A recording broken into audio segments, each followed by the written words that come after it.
Eu acho que agora todos estão me ouvindo, né? Porque foram várias as situações em que vieram que não tinham ouvido aquilo que eu estava falando. Eu me lembro da história de Noé. Todos vocês já ouviram falar da Arca de Noé, naturalmente, não?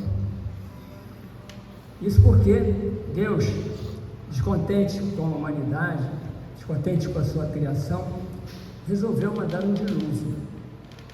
Mas Noé, ele tinha uma fé inabalável em Deus. Então ele construiu uma arca e colocou em cada uma delas, naquele espaço que lá existia, um casal de animal, de planta, para que toda a história da criação não se perdesse. E isso de fato ocorreu. Muitos acham que é história, que é lenda, outros que não.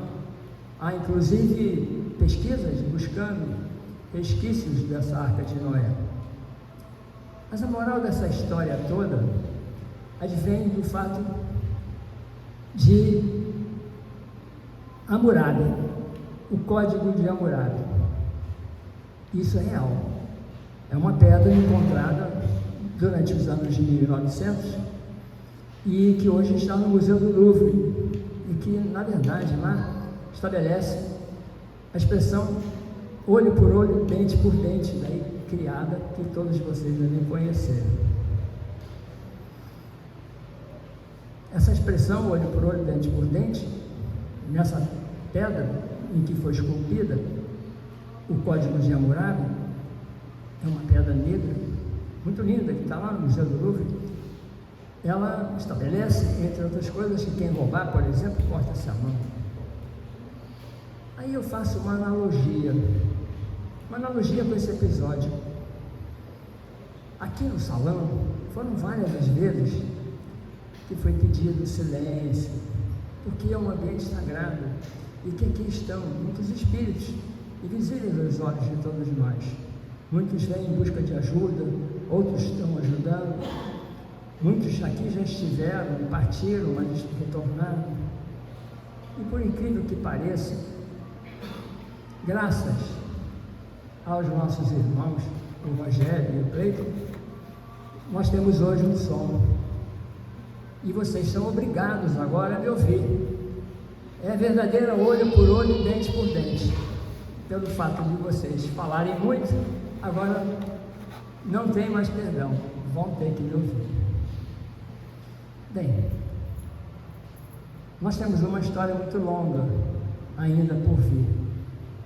Foram dados apenas os primeiros passos. Há muitas psicografias contando esses episódios. O primeiro deles, dito pessoalmente por um médium que hoje trabalha no Frei Luís, que muitos aqui conhecem, quando aqui esteve, há uns 8 anos, 10 anos atrás, ele veio com o intuito de comprar uma parte da fazenda e pediu para participar do resgate. Num dado momento, ele pediu permissão e incorporou uma entidade muito especial, que trouxe uma mensagem belíssima, que está retratada hoje numa das salas, aqui ao lado. E essa mensagem dizia, apesar da pouca história que essa casa existia, ela teria uma longa história, e essa longa história deveria ser observada pelo fato de muitos que aqui adentrariam essa porta para dar continuidade a essa história. E isso de fato já ocorreu e ainda muito ocorrerá, pois muitos dos irmãos espirituais que aqui estão presentes ainda vão retornar na carne para vivenciar essa história. Da última vez que aqui estive, quando trazia essa mensagem, que na verdade é apenas uma mensagem, não é uma homilia como na Igreja Católica, não é uma palestra como no Espiritismo, nas casas espíritas, nem uma pregação nas casas evangélicas. Isso porque Jesus, quando fundou a sua pedra fundamental, não estabeleceu que seria ela apenas católica. O que ele quer é que todos nós sigamos a sua mensagem, a mensagem de Jesus, porque depois do Código de Hammurabi, Moisés recebeu uma mensagem de Deus, e que foi também esculpida numa pedra. E essa mensagem, ela dizia os 10 mandamentos. Mas Jesus, em apenas um mandamento, resumiu tudo: amar o próximo como a ti mesmo e Deus acima de todas as coisas. Jesus, quando chegou aqui na terra, trouxe essa mensagem para todos nós. Ele não disse que a sua pedra fundamental seria a Igreja Católica apenas. A pedra fundamental é todos aqueles que praticam o amor ao próximo e Deus acima de todas as coisas. E ela é existente em todas as casas espíritas que agem dessa forma, em todas as igrejas evangélicas que agem dessa forma. Daí porque a construção dessa igreja aqui em frente, junto com esse trabalho espiritual, consiste em um único propósito: servir a Deus acima de tudo. Naquela ocasião, a última vez em que aqui mencionei alguns comentários acerca da história que se seguirá, trago aqui algumas mensagens que pela primeira vez está sendo gravada, porque ela ficará também como uma retrospectiva do início dos nossos trabalhos para o futuro secular que essa casa terá. Falava eu da construção do muro há uns 40 anos atrás, quando comprei a primeira área dessa fazenda, que foram 4 áreas, sendo que a última, onde está essa sede aqui, essa abadia, como nós a chamamos hoje, o proprietário então, eram 2 herdeiros, ele dizia que vendia para todo mundo, menos para mim. Eu já havia comprado 3 das áreas. E quando eu comecei a construir o muro, parecia uma loucura, que seriam quilômetros de muro. Veio uma entidade que a mim se apresentou e me disse a sábia decisão que estava sendo tomada. Evidentemente, essa decisão estava sendo intuída compulsoriamente ou não, por aqueles que me cercam. Porque isso, segundo ele, traria segurança para os trabalhos que aqui se desenrolariam no futuro. E olha, eu nem imaginava isso. Nem imaginava que isso aqui viria se tornar um dia uma casa espírita. Eu tinha aqui muitos cavalos, tinha muito gado, enquanto eu passeava com meus filhos do primeiro casamento, que foi uma provação necessária para mim, foram 21 anos de provação, até que eles fossem encaminhados, e hoje são médicos. E eu nem imaginava, de forma alguma, que haveria a possibilidade sequer de eu participar de algum trabalho espiritual, e nem que essa casa se tornaria aquilo que hoje é. Andava a cavalo, isso por força do meu instinto à época, a minha habilidade, fruto de outras vidas. Daí eu entro num outro campo, num campo que todos nós, vocês, a alma pressente e sabe exatamente aquilo que eles esperam, aquilo que vão passar, a porta que vão atravessar. Basta apenas estar em sintonia com a espiritualidade e perceber os detalhes da vida. Porque tudo que ocorreu ao longo da minha história, eu hoje percebo que é fruto daquilo que eu havia vivenciado em vidas passadas. Todas as coisas, as minhas habilidades, tudo que eu tinha, tudo, o propósito maior da construção, as oportunidades de trabalho para gerar as condições necessárias à construção de todo esse complexo, tudo isso aqui havia a mão de Deus por trás, havia a espiritualidade por trás me conduzindo, mesmo que em alguns momentos eu ficasse cansado, eu senti uma força maior me dando ânimo para seguir em frente. Mesmo quando as coisas pareciam mais impossíveis do mundo, que eu tinha que parar, eu acelerava. Ia bater, mas eu acelerava. E a porta sempre se abria. Vejo na minha história, fruto depois de cartas psicografadas que eu recebi, contando muitas delas e outras com mensagens diretamente passadas para mim, pelos irmãos que me cercam, de vidas passadas que hoje fazem todo sentido do porquê da construção disso tudo, porquê que estamos aqui. E isso pode ser ao alcance de qualquer um de vocês. Basta querer assumir uma missão, basta querer subir uma montanha, sabendo sempre que o sacrifício é muito grande, mas a recompensa é muito maior. Vivenciei experiências incríveis nessa primeira etapa da minha vida. Muitas vezes, caminhando por outros campos. No Champs-Élysées eu andava por lá como se estivesse em casa. Ali era a minha casa. E eu nunca sabia por quê. Muito lá na frente, quando algumas revelações foram feitas, comecei a entender por quê. A minha história com o Champs-Élysées, a minha história com aquela região toda, fruto de uma época no início do século, que ali fiz um curso com o Pasteur. Ali era a minha casa. A travessia do Atlântico, no tempo do começo da Primeira Guerra, o perigo que era, tudo começou a vir à tona, tudo tinha uma explicação. A habilidade com o cavalo, o tempo que eu fui um coronel escravagista, mas que logo depois, ao final, fruto do amor imenso que sua filha tinha por ele e ele por ela, começou a se transformar, tocando o coração. Voltando a tempos mais antigos, em Veneza, eu estou em casa. Eu amo Veneza. Florença, eu amo Florença. Ali é minha vida. Mas por época da Inquisição, lá estava eu, vivendo uma vida extraordinária que Deus me propiciou.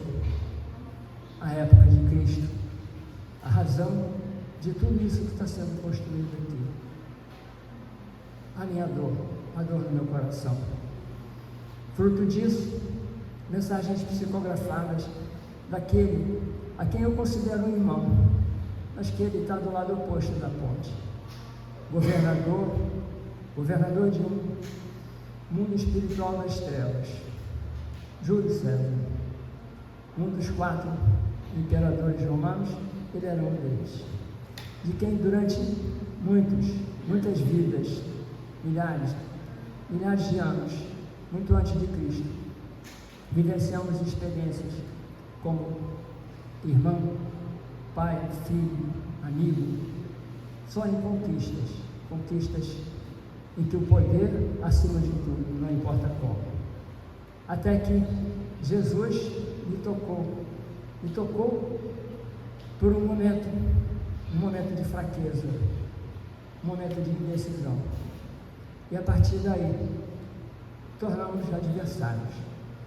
E hoje, eu sempre mando mensagens aqui, aquelas que vocês não escutavam, e agora, pela lei e pelo Código de Hammurabi, vão ter que escutar. Eu sempre mando mensagens nas sublinhas para ele, e ele sempre me responde, porque aqui também estão muitos daqueles que o servem, pois ele tem, segundo ele próprio já disse, um exército fantástico de irmãos que lutam pelas trevas, pelo domínio desse planeta, da qual nós estamos do lado oposto. Hoje ele me considera um inimigo e eu o considero um grande irmão, um amigo com quem partilhamos inúmeros momentos de alegria, embora uma alegria triste, pois o domínio, o mal, não faz bem a ninguém. O mal destrói o coração da gente. Só o amor constrói. E esse amor a gente só encontra em Jesus. Quando a gente abraça realmente de coração Jesus, Ele é o meu guia, Ele é o meu mentor, Ele é tudo para mim.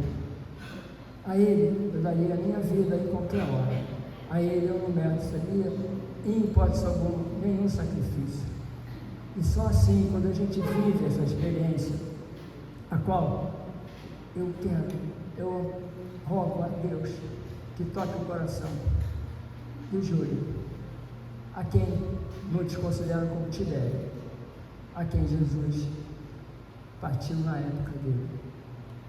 Há muitas psicografias que foram e retratam momentos que eu vivi com ele. E há também uma muito interessante que retrata essa história. Uma história vivida no século XIII. E eu acabei tendo acesso a essa história quando esteve aqui a nossa irmã Maria Gertrude. Naquela ocasião, ela chegou para mim, incorporada por um irmão querido. E ele falou para mim em voz mansa, para que eu lesse o livro, buscasse a Abadia dos Beneditinos. A Abadia dos Beneditinos foi uma história narrada por uma médium russa nos anos 1900 e que conta a história dessa abadia e que lá está a presença de Tibério, incorporada como Sanctus.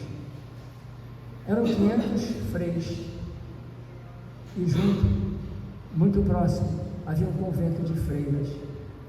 A história é muito difícil, é muito pesada, e que eles se desvirtuaram do propósito maior de amar a Jesus, de amar a Deus, dos ensinamentos de Jesus. Todos nós, muitos aqui talvez tenham feito parte desse período, mas essa vida eu desconheço. Não sei se eu também lá estive, mas com toda certeza, e muito certamente, talvez eu lá tenha estado também. Nas minhas idas a Paris, eu sempre ia para esquiar. Era o esporte que eu mais amava. Eu me lembro que um deles, em Madonna de Campino, onde havia, na ocasião, naquele próprio ano, um campeonato mundial de esqui que o italiano ganhou. E eu não estava bem com a minha relação já, depois de 20 anos de casado.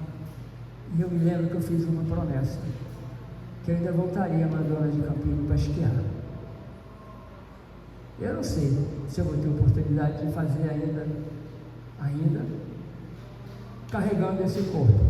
Se eu não tiver, talvez até eu faça em espírito. Vou pendurar no cangote de algum esquiador daquele ali e vou esquiar com ele. Eu só espero que o Bento não tenha ampliado lá na Europa o trabalho de desobsessão e de resgate, senão de repente eu vou ser sacado do esqui e vou parar numa mesa lá do Bento, aí não vai ficar nada bom. Eu vou reclamar um bocado se ele me tirar do meu esqui pendurado no cangote de um esquiador. Ah, que delícia! Paris, Chamonix, outra pista de esqui. Deus me deu tanta coisa boa antes de me dar o trabalho que eu tinha que realizar aqui. Trabalho que não é meu, trabalho é de Jesus. Trabalho é de todos aqueles que trabalharam aqui comigo. Muitos deles eu tenho cartas psicografadas, contando histórias, histórias de quem foram em vidas passadas, da vida que tiraram comigo em alguma situação, como a cozinheira Dona Márcia, que cozinhava para 50 homens que trabalhavam aqui. Ela numa cozinha pequenininha, aquela que o Valdir, que está aqui comigo também nesse período todo, e ela cozinhava para 50 homens, café, almoço, lanche, janta, porque eles ficavam aqui a semana inteira, numa cozinha que não cabe dentro, porque ela era meio fortinha, só ela já ocupava metade da cozinha, e ela conseguia fazer aquilo tudo. Era incrível, e ela mandou uma mensagem tão linda para mim. Ela havia sido minha ama de leite. É muito lindo toda a história, na época que eu havia sido o tal coronel. É muito lindo a história de Deus, a criação de Deus, aquilo que Ele nos possibilita. Basta que entregamos a nossa vida a Ele com fé. Saibamos que Ele sempre nos dá o melhor. E hoje, um dia especial, hoje é dia de Santa Margarida, uma santa reverenciada pela Igreja Católica. Santa Margarida cabe muito bem naquilo que hoje nós aqui estamos comentando sobre a fé em Jesus, a fé em Deus. Ela era uma criança cega e com 5 anos de idade a família resolveu levá-la num lugar para que ela pudesse ser curada. Como ela não foi, abandonaram a criança. Logo depois uma família adotou essa criança, mas mais lá na frente abandonou novamente. E ela cega, logo depois começou a se dedicar só à ajuda às pessoas deficientes, às pessoas pobres, com suas orações. E ela foi santificada. Então isso quer dizer o seguinte: não importa o que Deus dá para cada um de nós, a cruz que nós tenhamos que carregar, mas Ele sempre dá para todos nós o melhor, sempre o melhor. Não importa aquilo que seja, a dificuldade que Ele nos dê, a luta que tenhamos que enfrentar, Jesus, Deus, sempre nos dá o melhor. E devemos aceitar sempre com resignação, sabendo que é o melhor que Ele está nos dando. Finalizando, vou aliviar o suplício de vocês, abandonando o meu código de minha muralha. Também devem ficar felizes, porque ninguém vai ser punido da maneira como a muralha queria que punisse, né? Já imaginou? Se tivesse que tapar o ouvido de todos vocês, a vida toda, para aqueles que falam? Mas não, Deus é maravilhoso.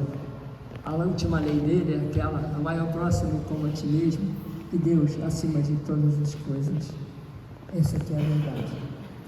Para finalizar, só temos que agradecer a Deus tudo que Ele nos dá, lembrando que a vida é feita de ciclos que têm um propósito maior, para que evoluímos cada vez mais na escala de direção a Ele. A única coisa que importa é sempre amar a Deus e amar a Jesus acima de todas as coisas. Lembrando que há uma mensagem psicografada por uma irmã que não foi Luís que frequentava aqui.